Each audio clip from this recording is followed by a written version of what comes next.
in terms of the setup we discussed, obviously with that grip, you were getting it when you did it this way. Okay, so the first one. Okay, so you put the golf club down here now, and the grip is good. We can see the logo. Your grip's in a good position there now. Okay, that's setting up for a good spot. The problem was when you came to put the right hand on, so just do a twist there, sort of, okay, move it back. Then you put the right hand on underneath. Then there's a bit of a re-grip here now. And now when you go back to golf ball, that grip is a little bit in the weak position, which will cause that club to be 3-4 degrees open. So therefore you're going to start trying to sort of pull the ball to the left. If we can do it from a diagonal this way, okay, so the club nose is off in line with where your thumbs would point. When that club then comes back round there, you can see your glove now in a lot stronger position, okay? Then your right hand goes on now, there. That's a much different grip, isn't it, yeah? The V's that you're making now between your little thumb and forefinger of each hand are going up your right forearm. So that's where that club needs to be, and that's your natural arm. You can let your arm just hang down here now. That's kind of how your arm hangs, and there's your grip there. It's not that way, because your arm doesn't hang from the shoulder that way. It doesn't twist in its sort of shoulder socket. So if we can hang it in the natural spot, then when we swing the golf club, okay, get to the top of the backswing here now. We can come back to impact here. Again, you can't see the glove there, but the club coming back. There's a bit of logo visible potentially there, okay? Club nice and square. What we need to try and look at, again, probably looking towards through the practice sessions, okay?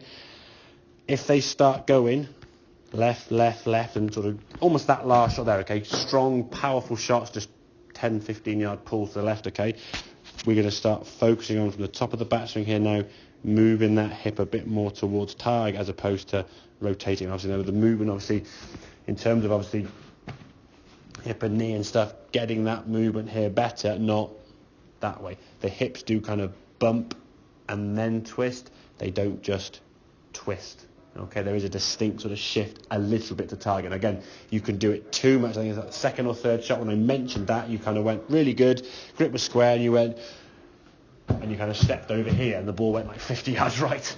Okay, because you try to move your body too much again. So again, it's doing things in small doses. Okay, getting that club into a good position with the hands, this shoulder, getting a nice release of that club and hitting the golf ball.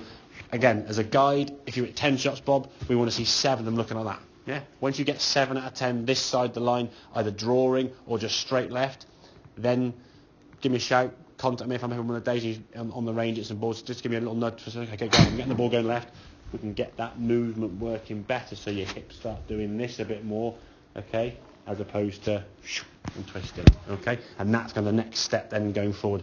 Whether that's in next month's lesson or whatever it may be, or whether you just happen to grab me in a sort of practice session. If you're down in, I'm walking back and forth between lessons, and you've hit 15, 20 shots of that, just say, oh, and we're doing 2 seconds, all right? So have a look at that, okay? So that's going to be the next stage going forward. Get that better, get that movement better. It's a much more powerful shot. I mean, that ball's going to be going 170, 180, dare I say maybe a bit more. Okay? Make sense? Mm-hmm.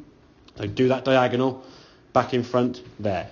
After a time period, you won't need to do all this, but you might find you just do it naturally, okay? You'll just get used to what a club face looks like, and as you before that club goes back, you look down, and can you see said logo? If you can see it, your hand's in a good position. If you can't, it's probably not.